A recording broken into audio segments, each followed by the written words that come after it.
Carpenter ಸಂಘದ ಅಧ್ಯಕ್ಷ ಚಿತ್ರದುರ್ಗ. ನಾವು 10 ಎಕರೆ 18 ಗುಂಟೆ ನಗರಸಭೆಗೆ ಆಯುಕ್ತರಿಗೆ ರಿಜಿಸ್ಟ್ರೇಷನ್ ಮಾಡಿದ್ವಿ. ಕಂಡೀಷನ್ ಮೇರೆಗೆ ಏನು ಕಂಡೀಷನ್ ಅಂದರೆ 10 ಎಕರೆ 18 ಗುಂಟೆ ರಿಜಿಸ್ಟ್ರೇಷನ್ ಮಾಡಿದ್ವಿ. 418 ಮನೆ ಕಟ್ಕೊಡ್ತೀವಿ ಅಂತ ಹೇಳಿದರು. ವಿಶ್ವಾಸ ಸಾಹೇಬರು ಇದ್ದರು. ಆವಾಗ ನಮಗೆ ಒಂದು 13 ವರ್ಷ 14 ವರ್ಷ ಆಗೈತೆ. ನಾವು ಮನೆ ಕಟ್ಕೊಡ್ತೀವಿ ಅಂತ ನಮಗೇನು ಕೆಲಸನೇ ಮಾಡ್ತಾಯಿಲ್ಲ. ಅವರು ಮಾಡಬೇಕು, ಸರ್ಕಾರ ಮಾಡೋದು ಕೆಲಸ ನಾವು ಅರ್ಧ ಭಾರ ನಾವು ಅವ್ರಿಗೆ ಮಾಡಿಕೊಟ್ಟಿದ್ವಿ. ನಮ್ಮ ಮೂಲಭೂತ ಸವಲತ್ತು ಮಾಡಿಕೊಡ್ಬೇಕು ಸರ್. ಮನೆ ಕಟ್ಕೊಡ್ಬೇಕು. ಇವರು ಏನೂ ಮಾಡ್ತಾಯಿಲ್ಲ. ನಾವು ಜಮೀನು ಕೊಟ್ಟಿದ್ದೀವಿ ಸರ್, ರಿಜಿಸ್ಟ್ರೇಷನ್ ಮಾಡಿಕೊಟ್ಟಿದ್ದೀವಿ ಅವ್ರಿಗೆ ಹೆಸರಿಗೆ. ನಾವು ಅವ್ರು ಮಾಡೋ ಕೆಲಸ ನಾವು ಮಾಡಿದ್ದೀವಿ ಸರ್.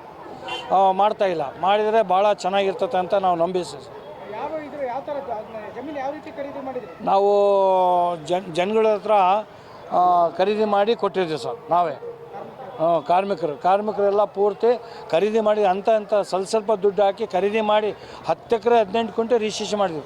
13-14 ವರ್ಷ ಆಗಿತ್ತು ಸರ್ ರಿಜಿಸ್ಟ್ರೇಷನ್ ಮಾಡ್ಕೊಂಡು ಏನೂ ಕೆಲಸ ಮಾಡ್ತಾಯಿಲ್ಲ. ಅದರಿಂದ ಇವತ್ತು DC ಆಫೀಸಿಗೆ ಹೋಗಿ ಮನವಿ ಪತ್ರ ಕೊಟ್ಟಿದ್ವಿ, ಲೀಸ್ಟ್ ಕೊಟ್ಟಿದ್ವಿ. 418 ಜನದ್ದು 200 ಜನದ್ದು ಕೊಟ್ಟಿದ್ದೀವಿ ಸರ್. ಮಾಡ್ತೀರಿ ಅಂತಾರೆ, ಪೆಂಡಿಂಗ್ ಮಾಡ್ತಾರೆ.